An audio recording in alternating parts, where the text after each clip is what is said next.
কাল কিয়ামতের ভয়াবহতা কেমন হবে? প্রিয় ভাই, একটু ধৈর্য ধরে শুনে যাবেন।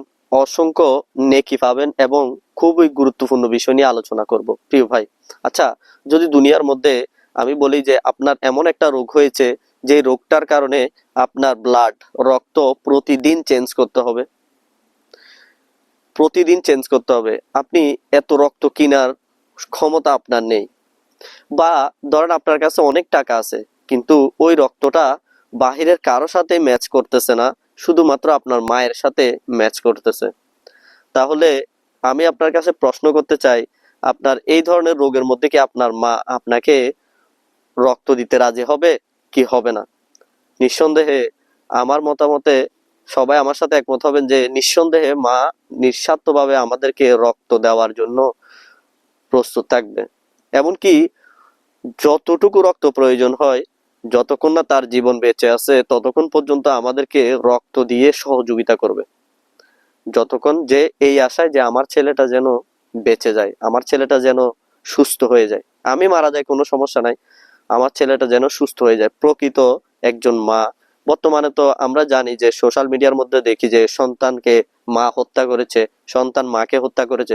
আসলে এই ধরনের ঘটনা তো আমাদের সমাজে অ্যাভেলেবেল না, হয়তোবা আমার আপনার পুরো একটা গ্রামের মধ্যে একজন করেছে, দুইজন করেছে, কিন্তু আরো যে 98 জন 99 জন মা রয়েছে, তারা কখনোই আমার এ কথার হয়তো ভাবে মিলবে না।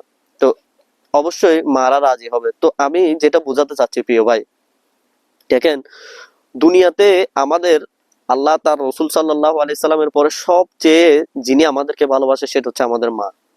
আর মায়ের চেয়ে দুনিয়াতে আপন কেউ নাই,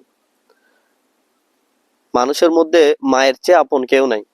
তো প্রিয় ভাই, এই মা এত বেশি ভালোবাসে আমাকে আপনাকে, কিন্তু হাই আফসোস, বলতেছে হাদিসে পাকের মধ্যে এসেছে কাল কিয়ামতের ভয়াবহতা এত বেশি হবে, এত বেশি হবে, যে সন্তান যখন একটা নেকির জন্য আমরা কি হয়ে যাব, জাহান্নামে চলে যাচ্ছি একটা নেকির জন্য, তখন আমাদেরকে পাঠানো হবে নিজের মা বাবার কাছে, ভাই বন্ধু আত্মীয় স্বজনের কাছে।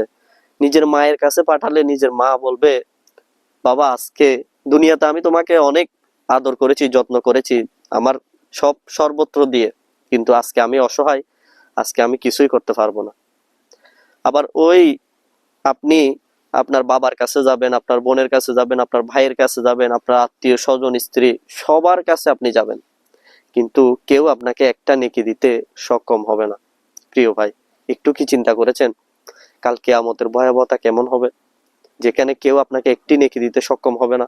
প্রিয় ভাই, আমরা তো দুনিয়াতে অনেক ভালোই বুঝি যে কেউ তোমাকে সাহায্য করবে না, তুমি নিজের পায়ে নিজে দাঁড়াও, নিজের পায়ে নিজে চলতে শিখো, কেননা দুনিয়াতে কেউ কাউকে সফলতা এনে দেয় না।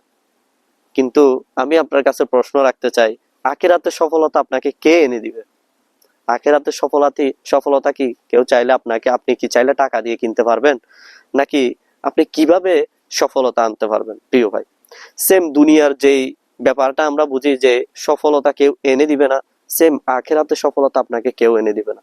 আপনার আখিরাতে সফলতা আপনাকে আনতে হবে।